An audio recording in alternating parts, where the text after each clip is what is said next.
Church finances, questions, and concerns. This all to say the church has plenty of funds today. They do not need to ask for a single dollar from the membership. They could fund the church in perpetuity with interest alone in this rainy day fund.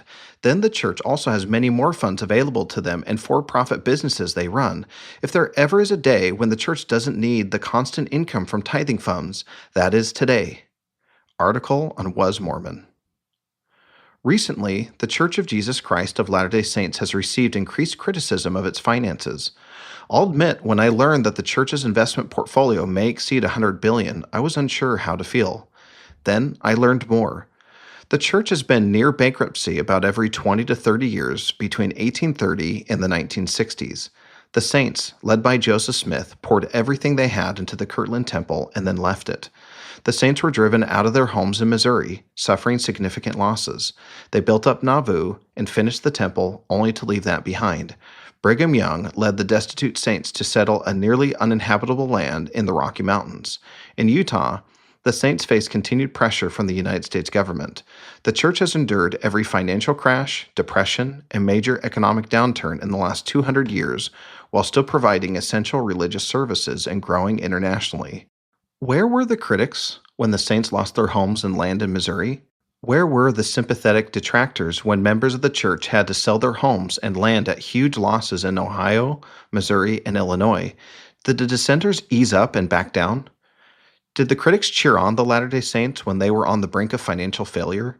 Did the critics cut the saints some slack because of their dire economic situation during most of the church's history? Reeling from the Great Depression, the church was very cautious about its use of tithing funds from the members of the church. Everything saved was kept in cash. It all came to a head in 1963 when an initiative to build facilities around the world in the late 1950s forced the church to spend all of its reserves. The church was $236 million in debt by 1963. There were some concerns that the church could not make payroll for the paid employees of the church office buildings in Salt Lake City.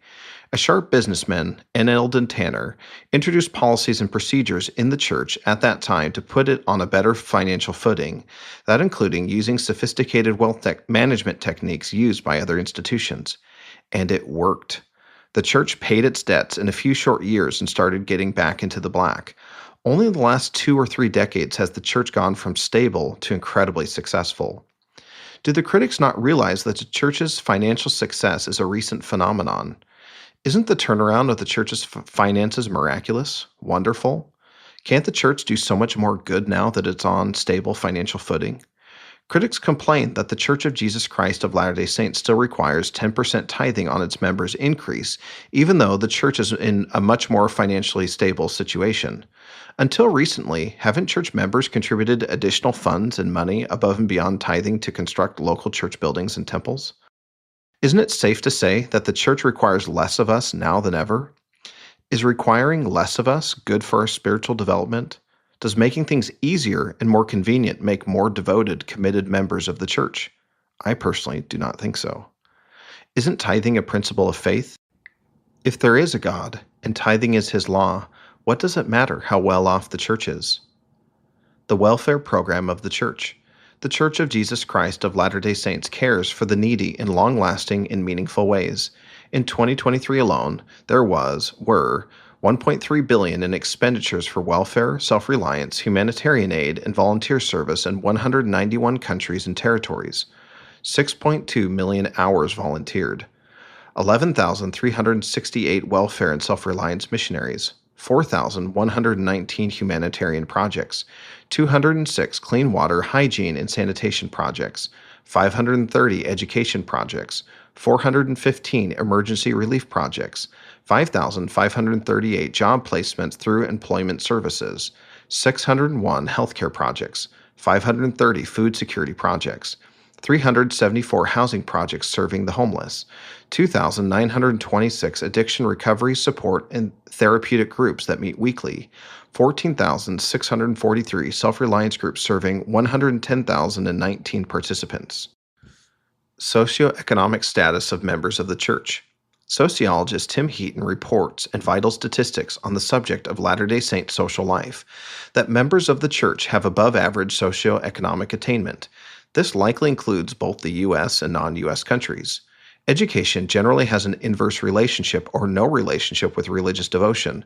Latter day Saint members, however, are more religious the more educated they are. The Pew Research Center reports among Mormons, those who are more highly educated and not simply as religious as those with less education, Mormons with college experience are more religiously observant on average than Mormons with less education. Fully 92% of college educated Mormons are highly religious, as are 91% of Mormons with some college. Among Mormons whose education topped out with high school, however, just 78% score high on the index of religious observance. Why are more devoted members of the church more likely to be educated?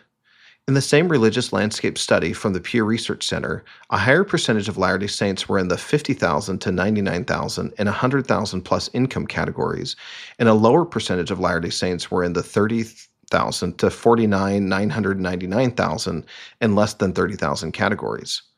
Why do members of the church make more money than non religious people do? Non Latter day Saint economist and George Mason University professor Tyler Cohen provides commentary on how religious moral codes may help strengthen the middle class and alleviate poverty. Regarding the Latter day Saints, he said, quote, religions and social movements with strong moral codes may be able to help improve life prospects. It is striking, for example, that Utah fits the economic profile of an older, more middle class oriented America. The reasons for this are complex, but they may stem in part from the large number of Mormons in the state. Mormons have done relatively well in economic terms, perhaps, at least in part, because of their religious culture encourages behavior consistent with prosperity, such as savings, mutual assistance, family values, and no drug and alcohol abuse. I am not a Mormon, and am not advocating that religion or any other, but it seems reasonable to observe that changing social norms, sometimes associated with religion, can help improve living standards. Close quote. In my observation, members of the Church of Jesus Christ have an impressive sense of self-determination and agency. It is no surprise with scriptures like this one. Verily I say, men should be anxiously engaged in a good cause, and do many things of their own free will, and bring to pass much righteousness, for the power is in them, wherein they are agents unto themselves. And inasmuch as men do good, they shall in no wise lose their reward. But he that doeth not anything until he is commanded, and receiveth the commandment with doubtful heart, and keepeth it with slothfulness, the same is damned. Doctrine and Covenants 58:27-29. Contrast the Latter-day Saint doctrine above to the doctrine of determinism espoused by many of the church's skeptics and of the culture at large. Quote, all events, including human action, are ultimately determined by causes external to the self. Some philosophers have taken determinism to imply that individual human beings have no free will and cannot be morally responsible for their actions. Close quote. Oxford Language Definition of Determinism. Ironically, critics of the church are deterministic unless determinism reflects positively on the church. At that point, they say that the church has no effect as a cause external to the will. Well, of course I'd have self-control and discipline if I did not grow up in the church.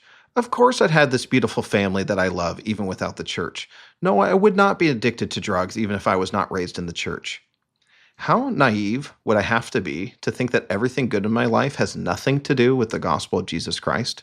How deluded and narcissistic would I have to be to enjoy the fruits of my religious upbringing and then turn around to curse the tree? Unpaid clergy. 99% plus of the church's leaders are unpaid. There are over 35,000 congregations with a bishop or branch president, unpaid. There are over 3,500 stakes with the stake president, unpaid. There are over 400 missions with a mission president, unpaid. There are over 175 temples with a temple president, unpaid, plus the thousands of bishopric members, mission presidency members, stake presidency members, temple presidency members, elders quorum, and relief society presidents, and presidency members of the world are all unpaid. Millions of other members serve in callings or on missions unpaid. There are a little over 100 full-time paid clergy in our church, 15 apostles, and 100 or so others. Isn't it safe to say that the church essentially has an unpaid clergy? The 100 or so church leaders who receive compensation receive a modest salary. Some other leaders, like mission presidents, can opt to receive a stipend for living expenses. Does anyone aspire to become a church leader for all that cash? I suspect no church member in its history has sought to become a high-ranking leader because of all the money in it. The root problem with the criticism about unpaid clergy in the Church of Jesus Christ of Latter day Saints is that we cannot seek to become a church leader, we are called to it. There is no way to earn it or lobby for it. It is a calling. What do critics think? Church leaders serve tirelessly for countless hours for years in local wards and stakes, hoping they'll get called as a general authority so that finally, after decades of selfless service, they get that sweet, sweet cash from a modest salary. Really? Shouldn't the critics ask why we call, not volunteer people in their 60s and 70s to work 6 days a week for long hours for a modest salary? Isn't that elder abuse? Shouldn't they be making more? Why aren't there more petitions from critics demanding that general authorities have more days off? Church finances conclusion.